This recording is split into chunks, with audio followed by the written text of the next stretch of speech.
messieurs, bonjour. Il est midi sur Canal Algérie. Merci de nous rejoindre et bienvenue dans votre journal à la une. Le Premier ministre Ayman Ben Abdelrahman a présidé ce matin à Alger les travaux de l'Assemblée générale extraordinaire de l'institution panafricaine du financement de l'immobilier Shelter Afrique, auquel plusieurs ministres de l'habitat africain prennent part. Supervisé par le général d'armée Saïd Chengeleha, chef d'état-major de l'armée nationale populaire, clôture hier de l'exercice multicomposante Chemex Afrique, destiné aux États partis à la Convention sur l'interdiction des armes chimiques de la région Afrique.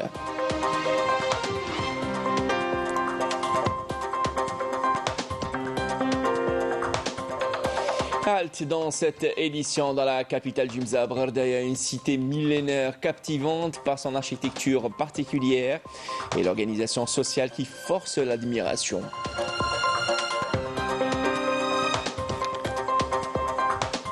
Et nous irons du côté de la Casbah d'Alger pour vous faire part d'un rituel ancestral ancré dans les traditions des familles algéroises. Il s'agit là du hammam de la mariée au cœur d'une conférence débat. Et là-bas, où Momo, un des Kasbadji, a eu l'idée de transformer sa douéra en restaurant traditionnel, découverte à la fin de ce journal.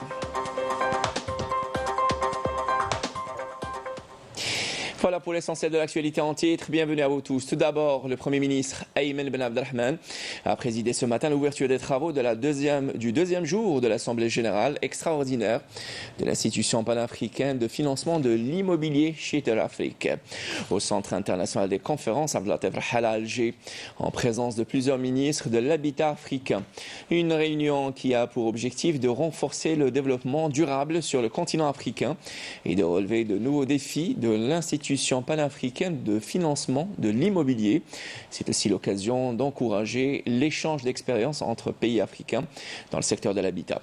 Le Premier ministre a présenté l'expérience du secteur de l'habitat en Algérie ainsi que les modalités de financement adoptées par l'État et celles qui seront en vigueur à l'avenir dans le cadre de la Banque de l'habitat créée récemment. Le Premier ministre, qui a été accompagné par respectivement le ministre des Finances, le ministre de l'Habitat, le ministre des Travaux publics et le ministre du Commerce, a visité l'exposition organisée en marge des travaux de l'Assemblée générale extraordinaire de l'institution panafricaine de financement de l'immobilier Shelter Afrique. Et hier, Tarek Belaribi, le ministre de l'Habitat et de l'Urbanisme et de la Ville, a présidé la réunion du conseil d'administration de l'institution panafricaine de financement de l'immobilier Shelter Afrique, organisée dans le cadre de l'Assemblée générale extraordinaire de l'institution, ouverte aujourd'hui sur la feuille de route et la transformation de Shelter Afrique en banque africaine. L'événement d'hier s'est déroulé en présence de plusieurs ministres africains de l'habitat et des cadres des pays membres de l'institution et qui sont au nombre de 42, en plus de 2 organismes africains. Des cadres également du secteur de l'habitat algérien. Et lors de la réunion du conseil d'administration, Mohamed Tarek Belaribi a fait part de la disposition de l'Algérie à partager son expérience avec les partenaires africains et à tirer profit de leur expérience dans le domaine de l'habitat. Renforcer le développement durable sur le continent africain et relever de nouveaux défis pour la promotion du secteur de l'habitat, une priorité relevée lors de l'Assemblée générale extraordinaire de l'institution panafricaine de financement de l'immobilier. C'était aussi l'occasion d'encourager l'échange d'expériences. Cet événement constitue pour les opérateurs et pour tous les intervenants dans l'acte de bâtir une opportunité à montrer et à partager l'expérience acquise par l'Algérie dans le domaine de la construction d'une manière générale et l'occasion aussi pour renforcer le potentiel algérien dans l'export, notamment dans les filières de matériaux de construction. Et tout le monde le sait que là, nous avons enregistré une autosuffisance en matière de matériaux et composants de la construction. Et nous sommes arrivés en tant que secteur en charge de la réalisation des différents programmes de logement et d'équipement public à réaliser des programmes avec des matériaux à 100% de production nationale. Bénéficier de l'expérience algérienne dans le secteur de l'habitat permettra certainement de favoriser le développement de ce secteur stratégique dans toute l'Afrique. L'expérience algérienne qui a fait beaucoup de logements, 400 000 logements en 2022 pour les populations algériennes. Nous sommes en train de prendre des rendez-vous avec les autorités pour voir comment ils font pour la construction en masse de ces logements. Et nous voulons vraiment nous acquérir de ces expériences-là pour l'exporter aussi vers chez nous. Donc c'est d'où même l'idée de venir à cette conférence-là. C'est aussi la coopération bilatérale entre les pays pour voir comment les autres font, et surtout en matière de matériaux locaux de construction. L'Algérie, le ministre nous a parlé que, en tout cas, les logements qui sont livrés en Algérie sont construits à 100% par les artisans et les ouvriers algériens. Ces expériences-là, nous avons besoin aussi. Même si je n'ai pas encore eu la chance de travailler avec les Algériens, mais on peut clairement voir le développement remarquable dont a fait preuve l'Algérie dans le domaine de l'habitat. Les efforts du gouvernement algérien sont aujourd'hui visibles. Nous aurons donc la chance de partager cette expérience. Développer le secteur de l'habitat va certainement booster les échanges commerciaux inter-Afrique, notamment en ce qui concerne les matériaux de construction. Et dans le reste de l'actualité, l'exercice multicomposante Chemex Afrique, destiné aux États parties à la Convention sur l'interdiction des armes chimiques de la région Afrique, a pris fin hier. Supervisé par le général d'armée Saïd Chengriha, chef d'état-major de l'armée nationale populaire, la cérémonie de clôture de l'exercice multicomposition a été présidée par le secrétaire général du ministère de la Défense nationale, le général-major Mohamed Salah Ben Bisha, au niveau du cercle de garnison de l'armée à Ain Nadja, en première région militaire, nous dit Ahmed Bouarba. La cérémonie d'ouverture de l'exercice Chemex Afrique destinée aux États parties de la Convention sur l'interdiction des armes chimiques de la région Afrique a été présidée par le général d'armée Saïd Chengriha, chef d'état-major de l'armée nationale populaire, en présence du Premier ministre Ayman Ben Abdelrahman, de l'ambassadeur Fernando Arias González, directeur général de l'Organisation pour l'interdiction des armes chimiques, de l'ambassadeur Odette Melono, directrice générale adjointe de l'organisation, des ministres, des chefs de délégation diplomatique accrédités en Algérie, des pays participants à cette manifestation, ainsi que des représentants de haut rang relevant d'organismes africains. À cette occasion, le général d'armée a prononcé une allocution dans laquelle il a souhaité la bienvenue à l'ensemble des participants en exprimant ses vifs remerciements à l'Organisation d'interdiction des armes chimiques d'avoir choisi l'Algérie pour organiser cette manifestation internationale. Saïd Chengriha a souligné que l'Algérie est convaincue de la nécessité de renforcer la sécurité et la paix internationale à travers l'interdiction des armes de destruction massive, y compris les armes chimiques qui constituent une réelle menace pour l'homme et l'avenir de l'humanité.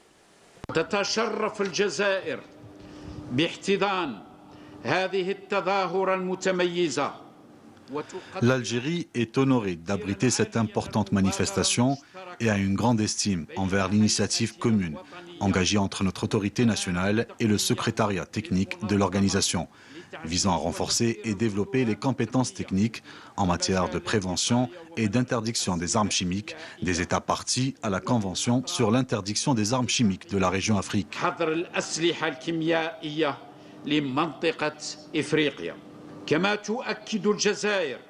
L'Algérie réitère sa ferme conviction quant à la nécessité de consolider la sécurité et la paix internationale à travers l'interdiction des armes de destruction massive, y compris les armes chimiques, qui constituent une sérieuse menace pour l'homme et l'avenir même de l'humanité.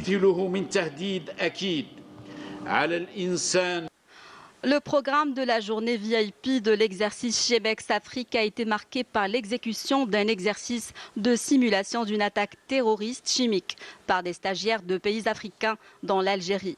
S'en est suivi l'inauguration d'une exposition pour les professionnels des domaines chimiques, biologiques, radiologiques, nucléaires et des explosifs, ainsi que les sociétés et organismes spécialisés concernés par la Convention.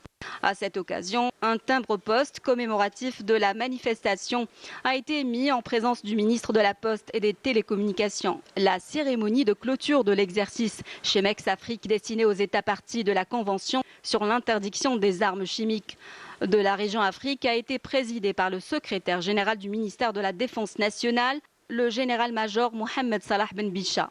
Cette cérémonie, qui s'est déroulée hier au cercle de garnison de l'armée à Ain Nadja, a été couronnée par la remise d'attestations de participation aux stagiaires en présence de l'ambassadeur du Canada, des représentants de l'organisation d'interdiction des armes chimiques et des instances nationales, ainsi que des cadres du ministère de la Défense nationale.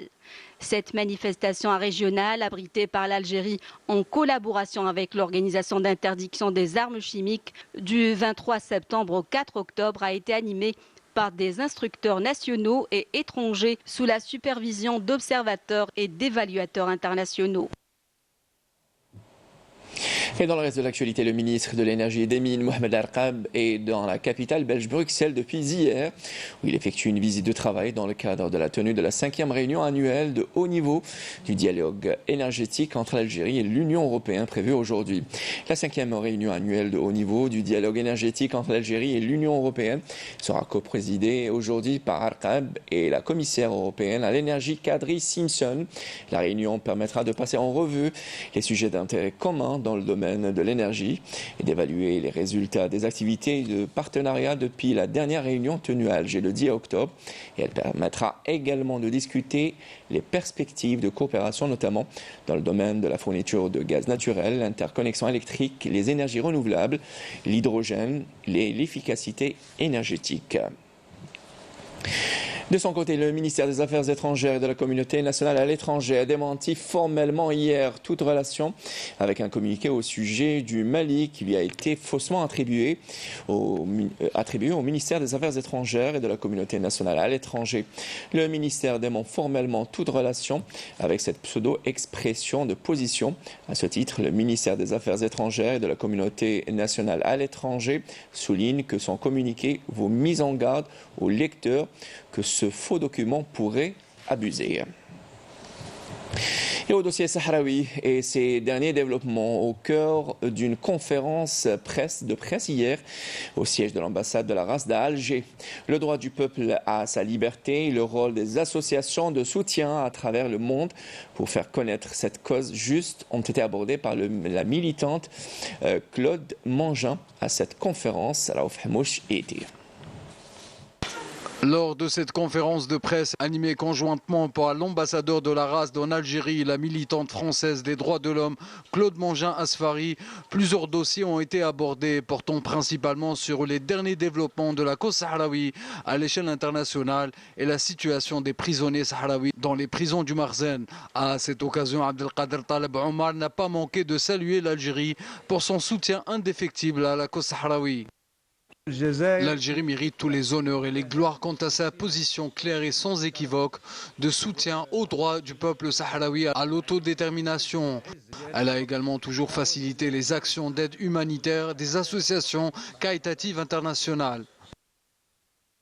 La militante française de la cause sahraoui et épouse du prisonnier politique Naama Asfari, Claude Mangin, est notamment revenue sur les conditions de détention lamentables des prisonniers sahraouis, ainsi que ses espoirs que son pays, la France, adopte au Conseil de sécurité une position claire de soutien aux droits du peuple sahraoui à l'autodétermination. Je pense que la France... qui a toujours soutenu, comme l'a dit monsieur l'ambassadeur, qui a toujours soutenu le Maroc, eh bien en ce moment se rend compte que ils avaient fait peut-être fausse route et que peut-être c'est le moment, à quelques jours de la réunion du Conseil de sécurité, de réaffirmer les principes et de dire que la seule solution, c'est bien l'organisation du référendum. Après Pegasus, au Parlement européen, on a dévoilé au grand jour, nous on le savait bien sûr, les Sahraouis et moi on le savait, mais cette fois ça a été dit au grand jour comment la corruption du Maroc était généralisée et qu'ils avaient acheté les députés européens et qu'aucune question relative au Sahara occidental n'arrivait dans les commissions et n'arrivait dans les résolutions. Pour rappel, le Conseil de sécurité prévoit 4 sessions pour ce mois d'octobre pour débattre des derniers développements de la question sahraoui, notamment le renouvellement du mandat de la MINURSO après une tournée effectuée début septembre dernier par Staffan de Mistura dans la région où il a pu pour la première fois se rendre dans les territoires occupés et constater de visu les crimes perpétrés par le Marzen à l'égard du peuple sahraoui. Et toujours dans le dossier sahraoui et dans un entretien accordé à la télévision sahraoui, le représentant du Front Polisario auprès des Nations Unies et coordonnateur de la mission des Nations Unies pour l'organisation d'un référendum au Sahara occidental MINURSO, Sidi Mohamed Omar, a estimé que le rapport que soumettra le secrétaire général des Nations Unies au Conseil de sécurité sur la situation au Sahara occidental devrait refléter les récents développements qu'a connu la question sahraoui au niveau de l'ONU. Sidi Mohamed Omar a affirmé dans le même sillage que le peuple sahraoui poursuivra résolument sa lutte légitime pour arracher son indépendance et asseoir sa souveraineté sur l'ensemble du territoire de la République sahraoui, quelle que soit la teneur de la prochaine résolution du Conseil de sécurité sur le conflit au Sahara occidental. Et en Palestine, occupée, des centaines de colons sionistes ont pris d'assaut ce matin l'esplanade de la mosquée d'Al-Aqsa sous la protection de la police d'occupation. Les forces d'occupation ont contraint un certain nombre de commerçants à fermer leurs magasins afin de faciliter les incursions des colons sionistes. L'invasion de la mosquée d'Al-Aqsa par les extrémistes sionistes est devenue récurrente et les colons y viennent souvent pour profaner l'enceinte de la mosquée et improviser sur place des rituels talmudiques. Et à Paris se tient le Salon international du tourisme, une occasion de promouvoir la destination Algérie et ses atouts à travers une importante participation, nous dit depuis Paris à Belouchette. C'est le grand rendez-vous du secteur professionnel du tourisme chaque année à Paris. Près de 30 000 opérateurs du secteur privé et public rivalisent d'ingéniosité et de nouveaux concepts pour promouvoir leur destination parmi les 170 proposés cette année. Les professionnels algériens ne sont pas en reste, regroupés sous l'égide de l'ONAT qui a redoublé d'efforts pour cette édition. D'abord, le stand est plus grand, l'espace offert à nos opérateurs est plus important. Et puis nous avons mis tous les moyens pour que ce soit une présence avec beaucoup de résultats. L'objectif final, c'est de tisser contact et pourquoi pas ne pas signer des contrats avec d'autres agences étrangères. Un marché très attractif pour les opérateurs français au regard des nombreux atouts du pays.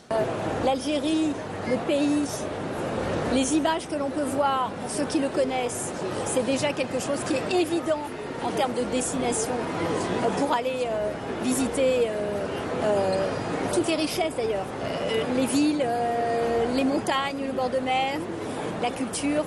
Juste d'ouvrir comme c'est maintenant, de remettre des lignes, de refaire parler de l'Algérie, ça va aller vite parce qu'il y a quand même beaucoup de gens qui connaissent, qui avaient l'habitude de voyager là-bas et qui ont déjà transmis beaucoup cette passion. Nous on pense qu'il y a énormément de potentiel pour l'Algérie. Et donc beaucoup de choses à révéler et d'autant plus que les Français aujourd'hui recherchent des destinations qui sont un peu hors des sentiers battus, loin du tourisme de masse. Puisqu'il y a à la fois un côté nature qui est extrêmement important, avec notamment toute la partie de l'Atlas et ainsi que le désert qui est vraiment qui profite vraiment à tous les voyageurs, notamment en quête d'aventure. Et notre Grand Sud reste une carte maîtresse pour la destination Algérie, autant pour sa diversité, son immensité, sa magie, mais aussi l'offre très exigeante des agences locales. Il ne faut pas croire qu'on cible un grand nombre de touristes. Nous, ce qu'on cherche, c'est un tourisme de qualité. Et puis, comme potentiel et richesse touristique, c'est quelque chose d'unique au monde. Donc, notre tourisme est très sensible. Donc, ce qu'on cherche, c'est un tourisme sélectif. Parce que le désert, ça ne peut pas se découvrir à 35 km à l'heure.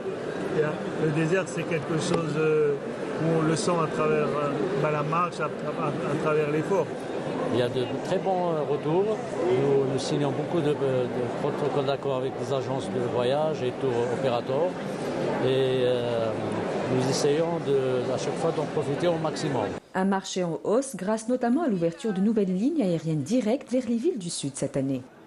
Notre rôle essentiel ici, c'est d'accompagner les agents de voyage, soit algériennes ou étrangères, de promouvoir la destination Algérie, notamment le Sahara, Taman Rasati, Janet, Timimoun et tout, et par la même occasion aussi de promouvoir la destination Afrique avec le nouveau hub d'Alger.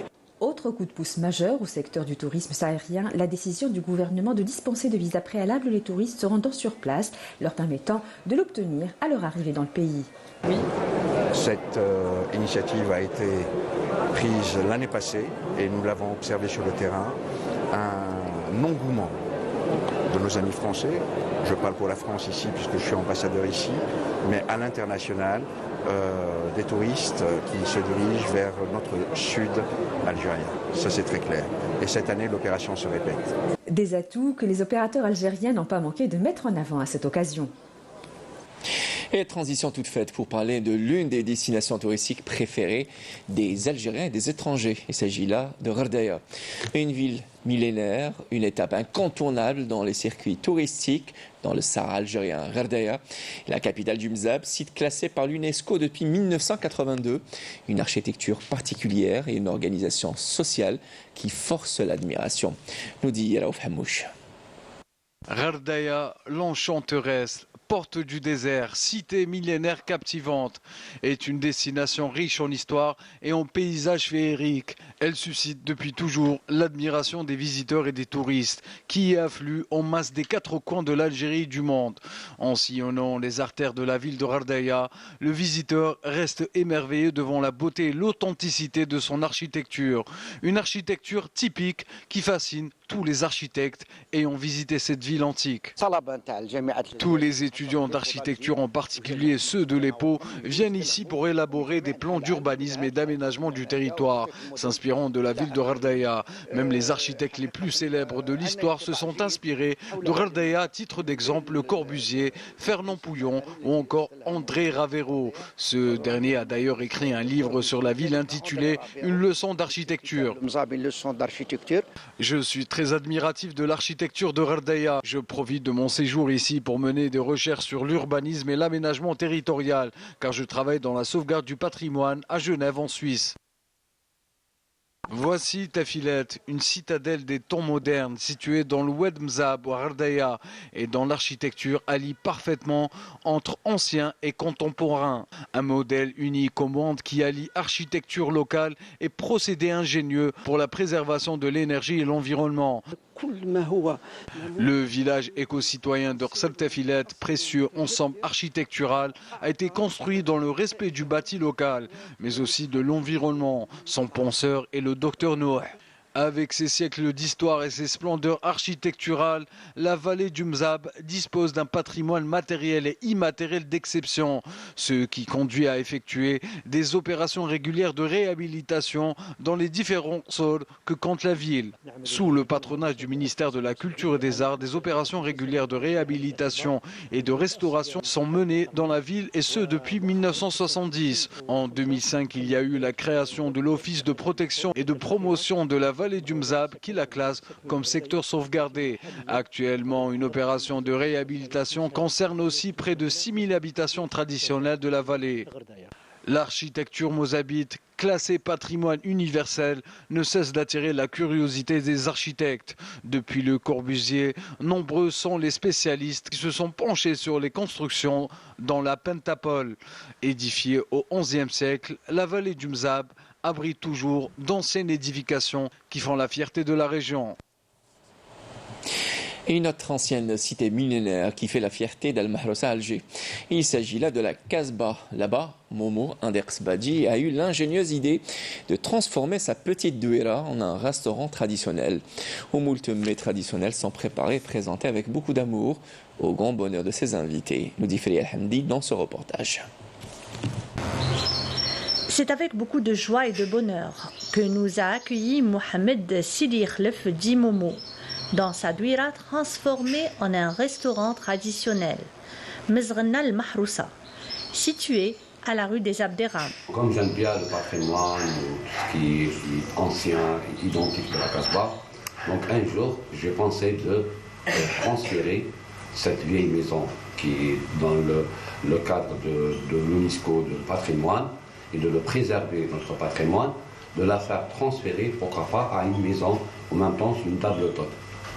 Donc à 90%, donc la cause c'était, je suis bien situé, parce que notre maison donc, se retrouve en face du musée national Amar Ali, nommé Ali Lapointe. Donc on voit cette rue qui est redevenue très fréquentée. Donc avant c'était bien fréquenté, et en ce moment et actuellement, donc on reçoit beaucoup de monde. La plus belle façon d'accueillir ses invités, c'est de leur servir une bonne recette bien présentée. Chez Momo, une table bien garnie toujours au programme, faisant un rappel aux plats traditionnels de notre pays, ainsi la cuisine traditionnelle qui nous fait voyager à travers le temps. Chaque matin, descend à la pêcherie. Donc à la criée, il achète sa sardine, donc elle est fraîche. Hein. Et bon, aujourd'hui on a mangé de la... Mais d'habitude, c'est des plats typiques. C'est typique à la Casbah, bien sûr, que ce soit du couscous, de la rechta, autre que ça, bien sûr. Je ne pourrais pas citer tous les noms de plats qu'on mange, mais on mange propre et c'est très bon. Donc la cuisine se fait par la maman et les sœurs. Voilà comment c'est dans une maison typique. C'est la première fois, donc on est venu avec notre guide, et nous ce qu'on voulait c'était vraiment quelque chose de pittoresque, quelque chose qui sentait vraiment la Casbah, pas les petites échoppes, vraiment quelque chose avec un patio, tout ça. Et c'est ce qu'il nous a proposé, et c'est exactement ce qu'on voulait, manger local, les sardines, les frites, hadoud, enfin voilà, tous les plats locaux avec le décor qui s'y prête, et c'est ce qu'on a, donc c'est la première fois qu'on vient ici, donc dans la petite ruelle à côté du musée, donc c'est exactement ce qu'on voulait avec mon père, donc c'est parfait. J'espère qu'Inch'Allah ça puisse se développer ici et dans d'autres parties de la Casbah. La tradition et la culture sont un élément essentiel de la vie dans la Casbah. Elles créent une atmosphère que les visiteurs ne trouveront nulle part ailleurs en Algérie. Et à la Casbah d'Alger, on se plaît, on y reste, et justement pour parler du rituel du hammam de la mariée, une tradition ancestrale sacrée, ancrée dans les us et coutumes des familles algériennes et essentiellement algéroises, malheureusement, en voie de disparition. Cette tradition très ancienne a été au cœur d'une conférence débat à la Casbah d'Alger.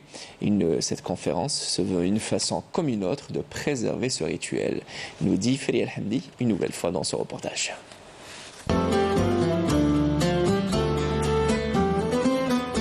C'est à la Basse Casbah, et plus précisément au Musée des Arts et Traditions Populaires, que s'est tenue une rencontre autour du hammam. Le thème del hammam, il va parler d'autrefois comment la arousa, et jusqu'à présent, les gens essayent de sauvegarder cette belle tradition d'y aller au hammam avant le jour J, avant le mariage.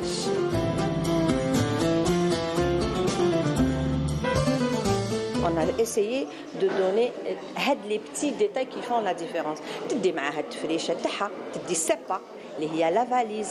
d'autres fois كذلك المحبس عندنا زوج محابس عندنا المحبس اللي فيه اليد والرجلين اللي يدخل معها لو بان il faut faire la différence مع الطاسه مع الدوزان معها بيان سور صابون الحجره كيما زمان تدي معها البريه واش تدي معها كذلك تدي معها الناس les invités aussi c'est très important. Le rituel du bain et la mise en beauté de la mariée forment une coutume très féminine que l'on s'oblige à suivre dans le détail, bien que les variantes peuvent exister d'une région à une autre.